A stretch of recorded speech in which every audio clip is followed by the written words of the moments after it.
Hello, in this edition of Coffee Break Conservation, we're going to consider the question, what is a CRA in buildings insurance?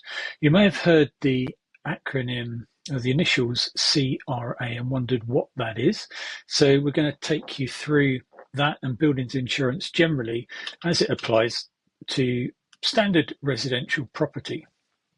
CRA stands for Cost Reinstatement Assessment, and it's something which is rarely done but should be done, and I think it's going to be increasingly requested by homeowners to surveyors, and you may have started to see inquiries like this coming your way. So what is it?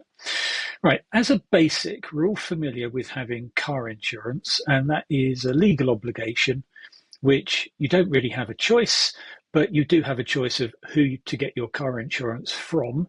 And when your annual renewal comes around, you'll be searching the internet, or you've seen adverts on the television and you'll follow up and so forth. You'll be familiar with that. Buildings insurance is similar, but not exactly the same. At the point you exchange contracts, when you are purchasing a property or your client is purchasing a property, you're expected to have buildings insurance in place, if only for that short period of time between exchange of contracts and completion.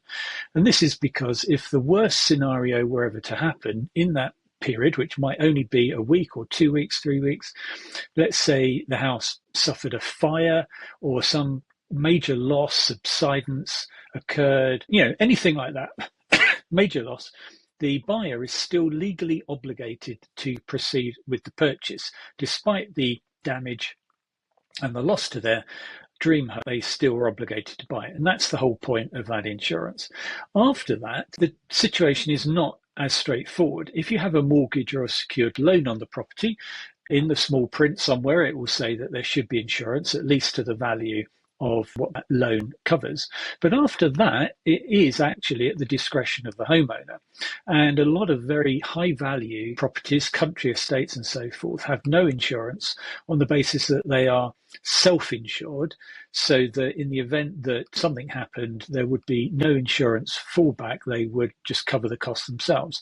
And actually, while that might sound initially quite puzzling, it's quite straightforward when you consider that some of these major estates, their insured annual premium might be £50,000 a year or more. You add up lots of big value premiums like that, and you've made quite a considerable saving over a number of years. So at the domestic scale level, a common mistake which is often made by surveyors and indeed homeowners is to insure the property for the market value. That is not actually correct, and it is entirely possible for an insured sum to be higher than the market value, depending on location, the type of building, and so forth.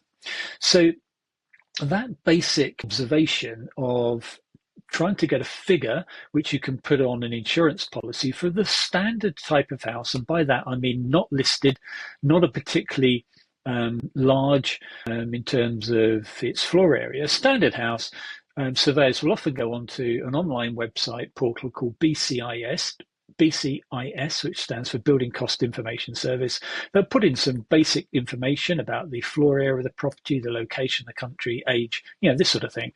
And the online calculator will give a figure, and surveyors will often put that into their survey report, or homeowners would use that figure or round it up when they're looking for quotes.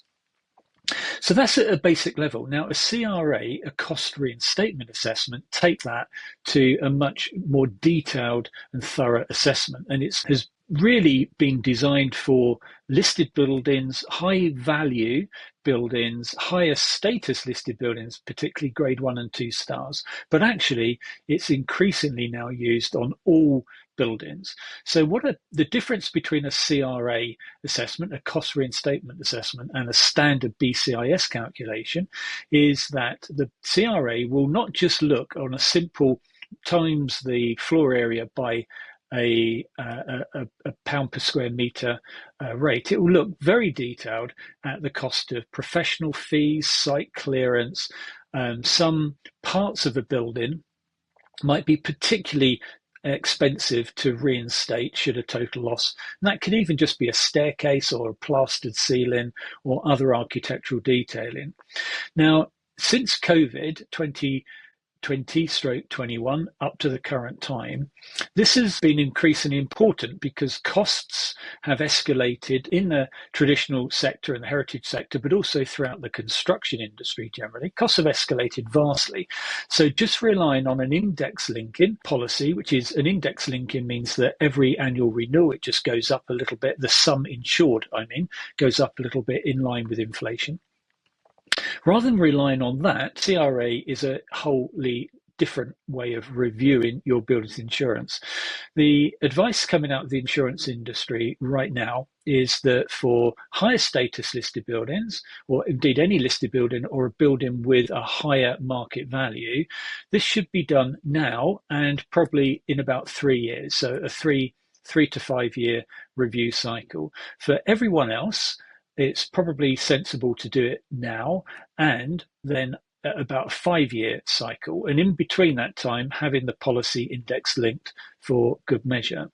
So it is very important that we all take buildings insurance seriously, no guesses at that figure, and that a CRA cost reinstatement assessment is absolutely a good thing to do, particularly for higher value and higher status buildings. And the ones that I've done recently, all but one case, the homeowner has been significantly underinsured, and that would be a terrible position to be in. Should that total loss scenario happen, then the insurance company would normally pay out, they could reject the claim, but actually they're more likely to pay out on a percentage basis. So if you're 50% underinsured, chances are they'll only pay out 50% of the claim value. So there you go, a quick run through CRA, which is cost reinstatement assessment. Thank you.